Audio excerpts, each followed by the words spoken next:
The year was 1588.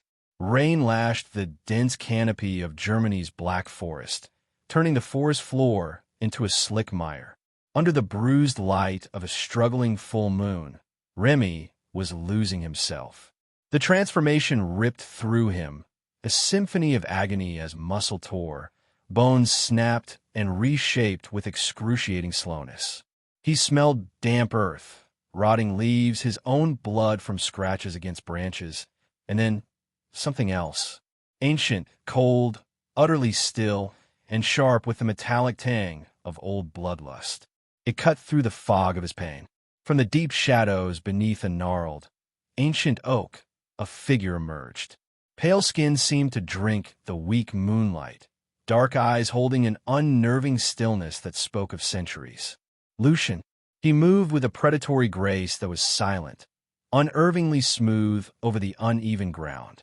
Drawn by the raw, primal energy thrumming through the woods, the scent of exertion and nascent blood, Lucian watched Remy's brutal becoming with a detached, almost scholarly curiosity.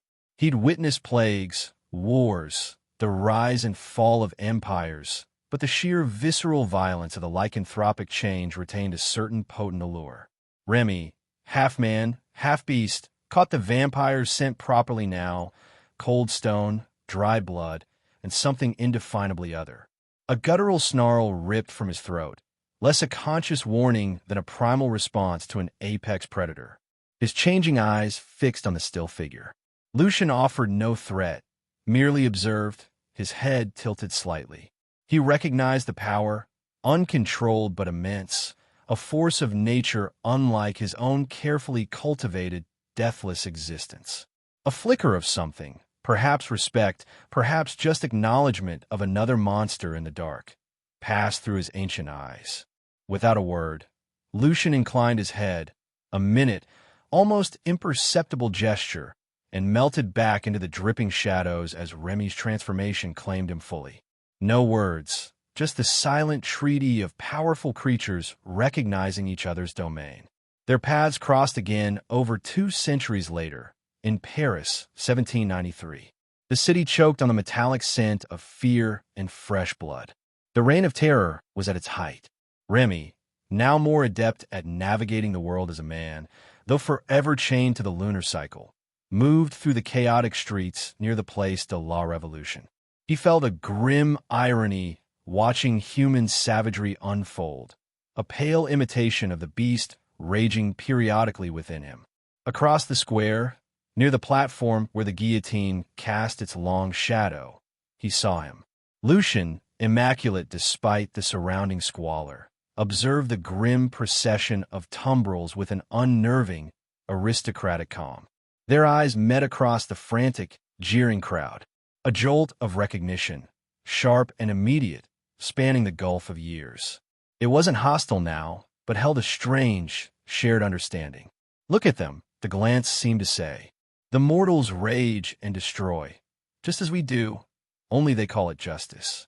A fleeting moment of connection amidst the human storm, 2 predators witnessing the pack turn on itself. Then the crowd surged, and they lost sight of each other, dissolving back into the currents of history. London, 1888. Fog, thick as wool, clung to the cobblestones of Whitechapel, muffling sound and sight. Remy, his human guise that of a burly dockhand hauling cargo by the Thames, felt the familiar ache in his bones, the early tremors of the moon's inexorable pull. The burgeoning city, sprawling and suffocating, made finding sanctuary increasingly difficult. Seeking refuge in a narrow, reeking alley choked with refuse, he nearly stumbled over Lucian. The vampire was feeding, discreetly but undeniably, from a young woman leaning against the grimy brickwork, her eyes glazed over, whether from transaction or enthrallment, Remy couldn't tell. Lucian looked up, unhurried, wiping a single drop of crimson from his perfectly sculpted lip with a linen handkerchief. His eyes held faint amusement. "The moon sings her siren song early for you tonight, Wolf." His voice was a low murmur, cultured velvet against the city's grime. Remy grunted, stuffing his hands in his pockets, feeling the pressure build behind his eyes. "This damnable city," he growled the sound rough. "Nowhere left to run wild. Walls everywhere." Lucian rose, adjusting his cuffs. "Civilization pins us all. Eventually, Remy," he mused, the first time he'd used the werewolf's name. "Even those of us who merely observe its decay." He nodded towards the fog-shrouded street. "Take care. There are other hunters in this fog tonight, less predictable than us." A veiled reference, perhaps, to the Ripper currently terrorizing the district. It was the first real conversation, brief and born of circumstance, yet hinting at a shared weariness, a commonality in their isolation. Lucian vanished into the swirling gray, leaving Remy to find his own desperate hiding place. New York City, 1925. The air thrummed with jazz, illegal liquor, and frantic energy. In a dimly lit, smoke-filled speakeasy hidden behind a laundromat, Remy nursed a glass of harsh whiskey, the insistent rhythm of the band a counterpoint to the restless thrumming under his own skin. He felt, rather than saw, the familiar cool presence slide onto the stool beside him at the mahogany bar. Lucian, impeccably tailored in a dark suit, signaled the bartender, receiving a small glass of something dark and viscous without needing to order. Humanity seems determined to deafen itself, Lucian observed dryly, swirling the contents of his glass. His gaze swept over the dancing couples, the boisterous drinkers. Remy gave a short, rough laugh. "And move faster while they do it. Hard to keep your footing sometimes." He took a long pull of whiskey. That night they talked. Truly talked for the first time. Fueled by liquor, for Remy, and whatever sustained Lucian, the centuries seemed to concertina. They spoke of wars witnessed from opposing trenches they hadn't realized the other was near, of plague survived, of the absurdity of mortal ambition, the fleeting nature of empires they had both seen crumble. Remy spoke of the dwindling wilderness, the ache for space, the struggle to contain the beast.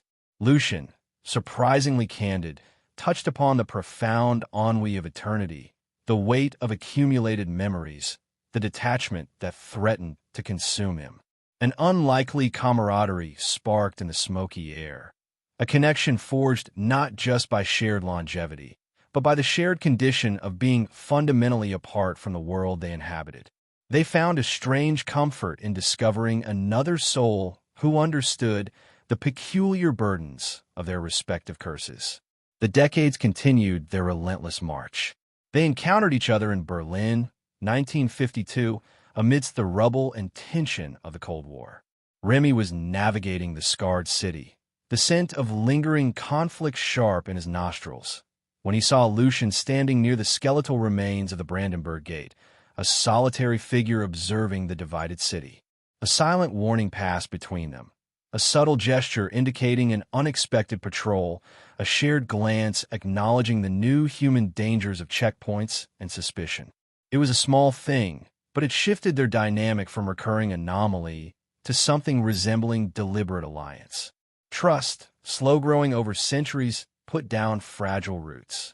They met again in Tokyo, decades later, sharing green tea in a quiet temple garden, the neon glow of the sprawling metropolis a distant hum, discussing the relentless pace of technology and the odd sensation of becoming living relics.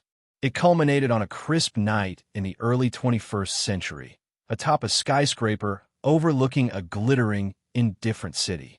The moon, 3/4 full, bathed the skyline in cold, silver light. Remy leaned against a ventilation unit, feeling the familiar lunar tide pulling at his blood, but the presence beside him acted as a strange anchor. "Another handful of decades gone," Lucian murmured, his gaze fixed on the river of headlights far below, not the celestial body that governed Remy's nature. "They pass like seasons now. Faster than they used to," Remy agreed, his voice quiet. "You forget chunks. But some things, some people stick." He looked at Lucian, truly looked at the vampire he'd known across lifetimes.